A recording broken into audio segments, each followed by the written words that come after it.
Tonight the fisher knight leaves the humble shores of home for the heady depths of court. Pray, let this token from humble Festi garner favour with the leviathans within. Oh, tut tut, no time for thanks, friend. The Duke awaits. Sail on, dear knight, sail on.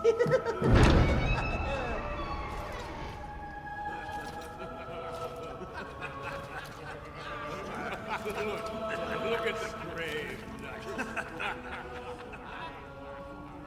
Look at this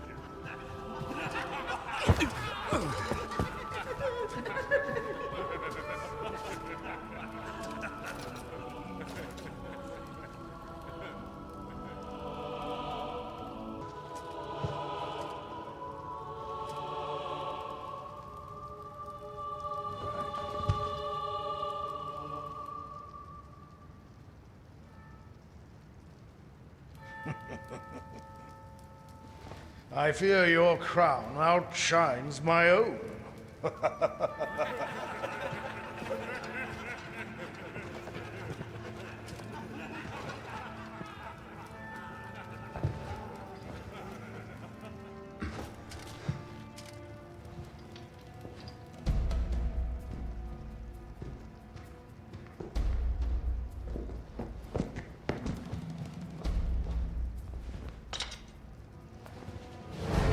By my command, every road in Grancis shall be open to you henceforth as a member of the wyrm hunt. May your efforts help deliver us from the shadow of the dragon. As long as that damnable beast draws breath, I'll fain accept any help on offer. All right.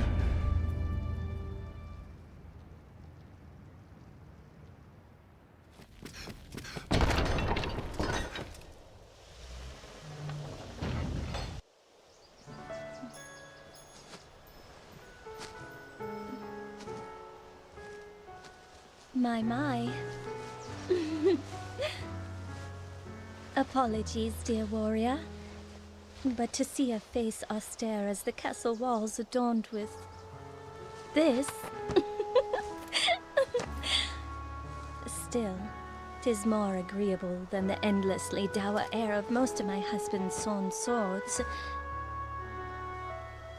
Valor dwells in the heart, after all.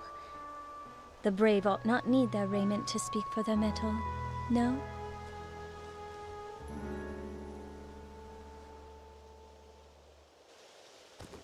Hail, dear warrior of the lovely helm. I fear I am remiss in asking your name, sir. Arisen? You must forgive me. I fear I am grossly ignorant in matters of war. I had thought all who fought shared the title warrior. But again, you must excuse me. I am Eleanor, come just a few days past as a bride to the Duke. I pray you will serve my lord husband faithfully, Sir Warrior. I presume the crown you bear is a mark of your station as the Arisen? I must apologize for my laughter, good sir. I assure you I meant no disrespect. You would gift me your crown, dear warrior? You are far too kind. I shall cherish it. I shall pray for your safe travels. Until we meet again, dear Arisen. You know of the witch what lives in those woods? I'd imagine one would never tire of They this say place. she understands worm speak, the dragon's own tongue. That Hexer's lived there for many a year. Even as a child, I heard cradle tales of her witchery. His Grace is keen to seek out the old crow. Even now, he gathers men for a search party.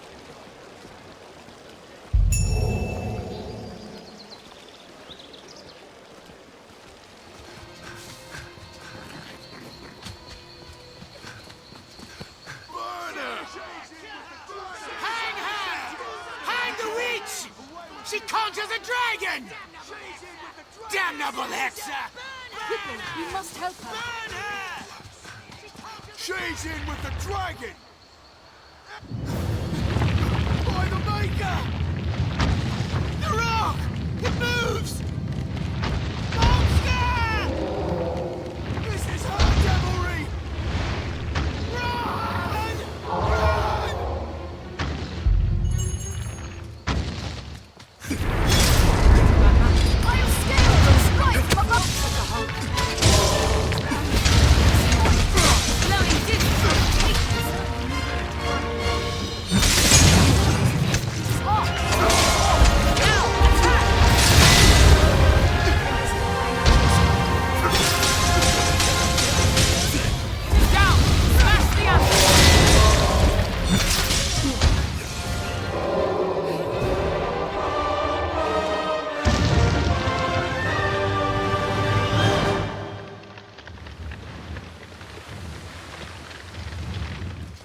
Let's have a look. I am sorry, Arisen. You share in my troubles through no fault of your own. Some part of me has long known I was, in truth, a pawn. I do not age or die as others, and always I found making my own decisions difficult. Gran gifted me a portion of her very soul. It was a kindness I can never repay. At first, I knew not how to use this gift. But now I have met you. This looks interesting. I wonder what's inside. So, you are Arisen. This may come as a small surprise, but I know well the path you walk. For you see, I myself was once Arisen. And this girl, Celine, was my pawn. The soul of an Arisen cannot but affect their follower.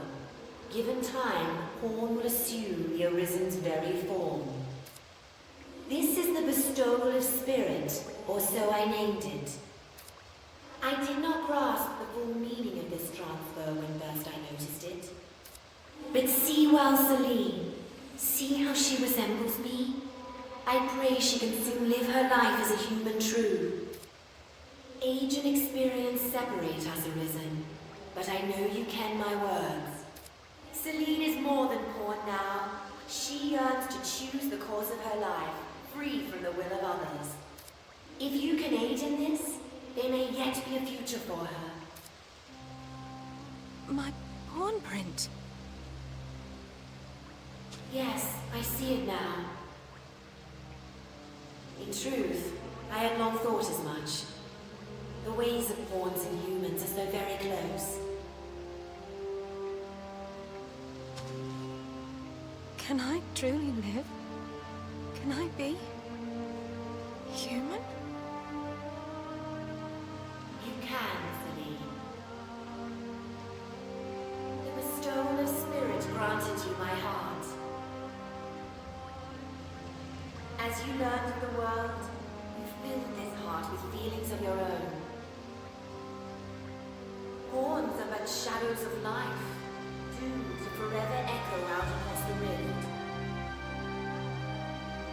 But soon you will be freed of this unending cycle. Then will your thoughts belong to you alone. Then will you speak with your own voice. My own voice. I would be with you.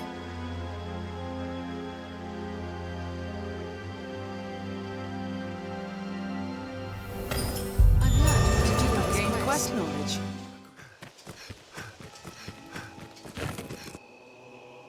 Praise the Maker you've come, Arisen.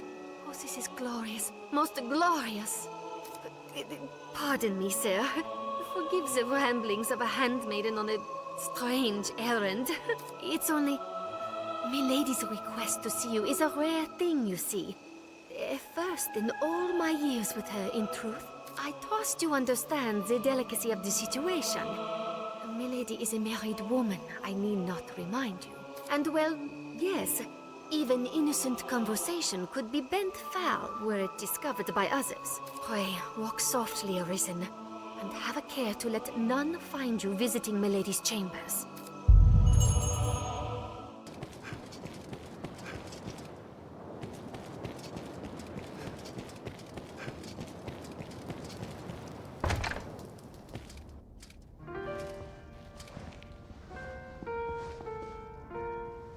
My warrior has come for me.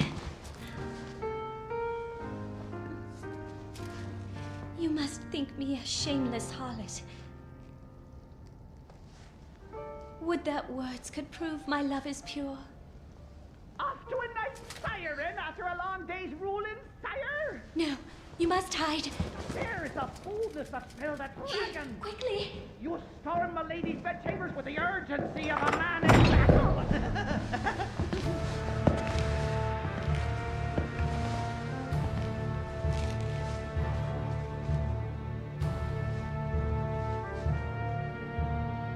Oh, fear not. I shan't eavesdrop on the ducal proceedings. I remain to stand watch, guard, sire. For your protection, of course.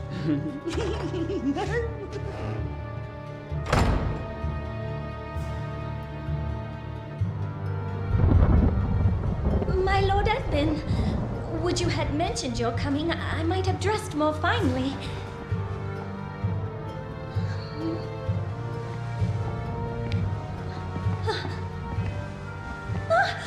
My lord! What are Lenore! Lenore! Oh, my love! Forgive me!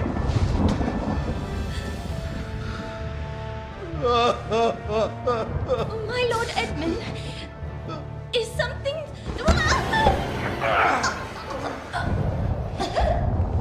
Lenore! Forgive me! I was wrong! I take it back, Lenore! I'm sorry! I'm sorry! Lenore!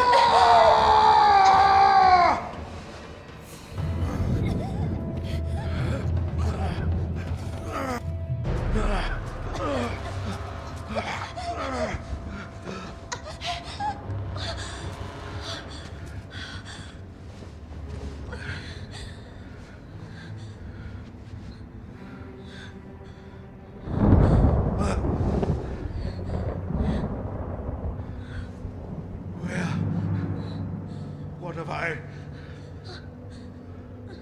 Your Grace, Edmund, This isn't... This wicked fool mistook a trifling kindness that I once paid for something more. He stole into my room. I was terrified. This commoner must be made to learn, sire. Give him a taste of the lash and a stay in the dungeon. Festy! Festy, I know you're there! Milady is mistaken. I would never violate His Grace's privacy while he violates Milady's privacy. Oh, brook none of your japes, fool! Summon the guards! Have this villain removed!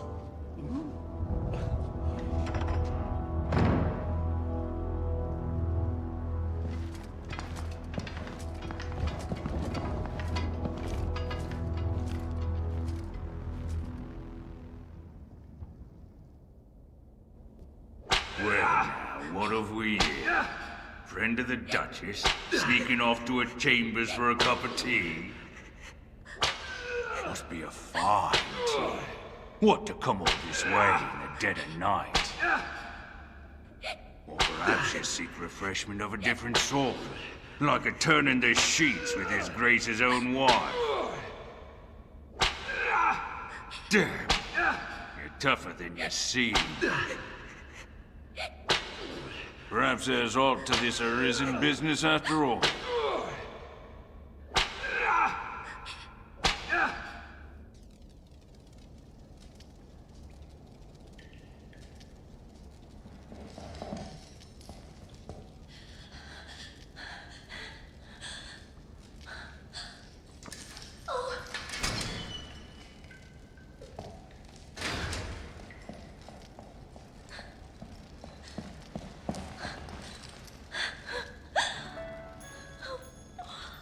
What have I done?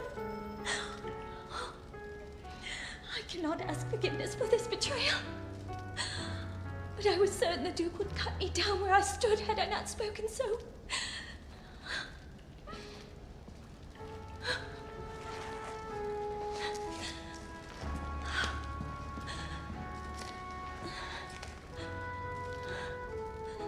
You must run. The Duke is half mad and fearsome wrath.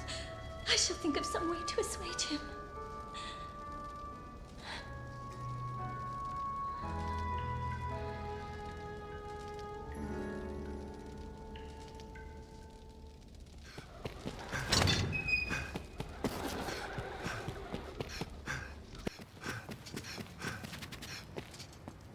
You are to see me for you. I speak for His Grace. Pray, make your choice, sir.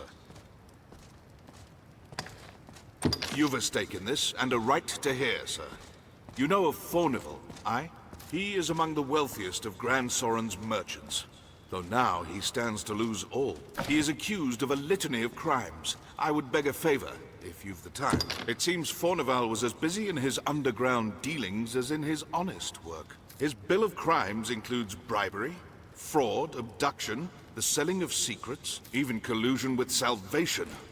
The inquest continues as we speak. Should the present tide prevail, he will likely be found guilty and put to death. Opinions are split, however, on the credibility of the present proofs and testimonies. A few days yet remain before the matter is decided.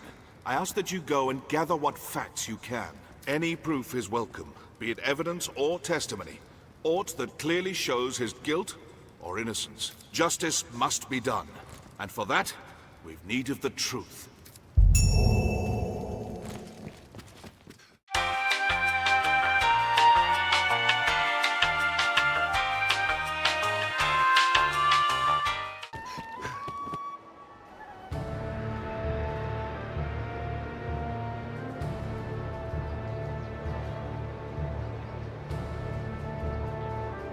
Order! I will have order! This inquest has its conclusion. Fornival Frescobaldi, in the name of His Grace, Duke Edmund Dragonsbane, the court hereby proclaims its verdict.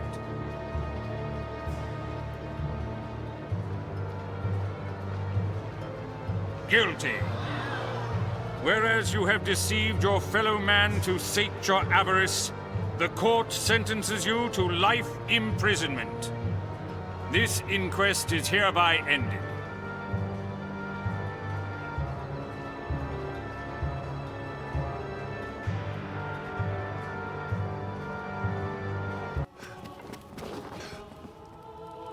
Word of Fornival's verdict has come. He was judged guilty. It was a fair trial and thorough.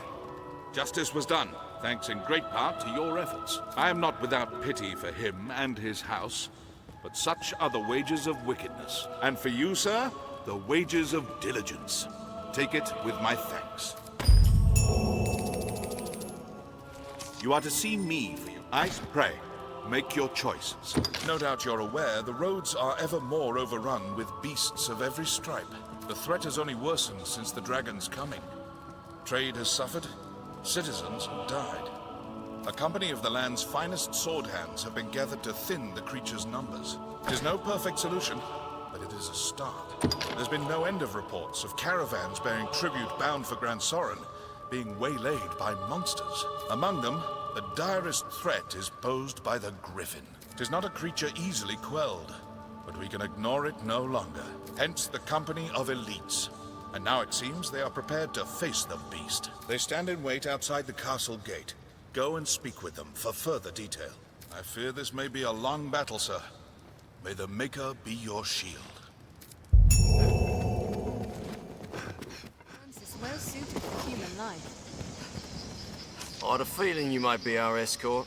Aye, we are the company of elites you're to march with. A poor jest, I know. We'll circle the capital, striking the Griffin as we come upon it along the way. We attack when it sets down. It's nothing so clever as to be called a stratagem, but it will work. If you still care to join us after hearing all that, let's be off. I feel more familiar with this quest now. We share these roads with travelers. Be careful. Where visibility is poor, we must be especially wary of it. Seems a good place.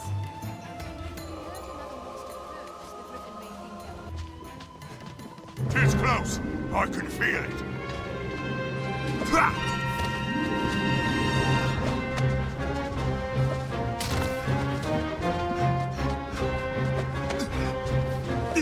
It comes!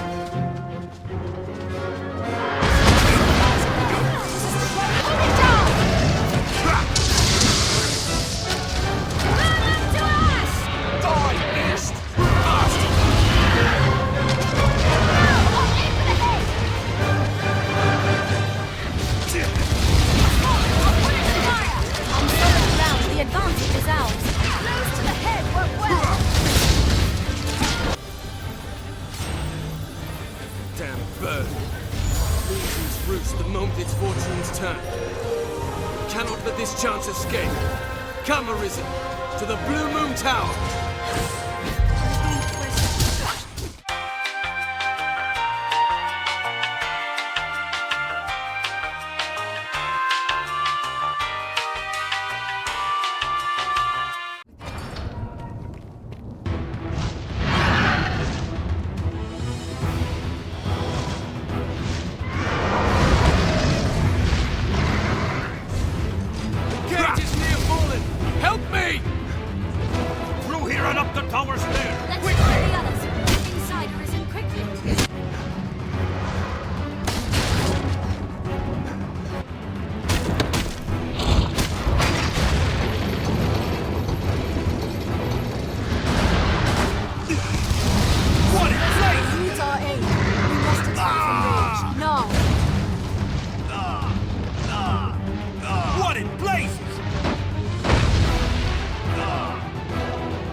We'll slay it from the rooftop!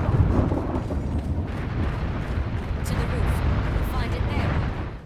Quite a stairway. Griffin! Nowhere to run. We must defeat it here. I'll hold it down! Bird's wings cannot fly!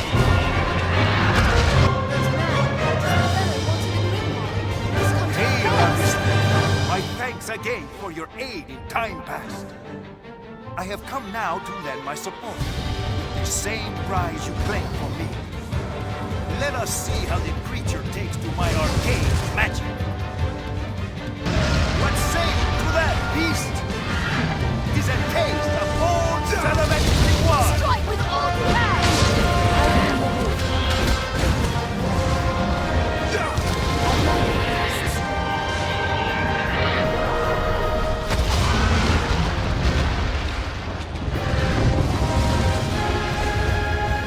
I shall still release you.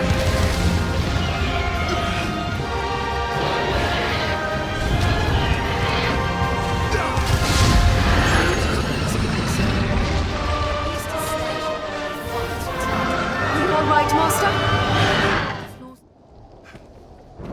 I shall remain here. There may be survivors yet. I ask you return to Grand Soren ahead of me, Arisen. Tell them the beast is no more. Good to see you still drawing breath, friend. It seems I too was lucky. 'Tis a shame it can be said of so few. Forever.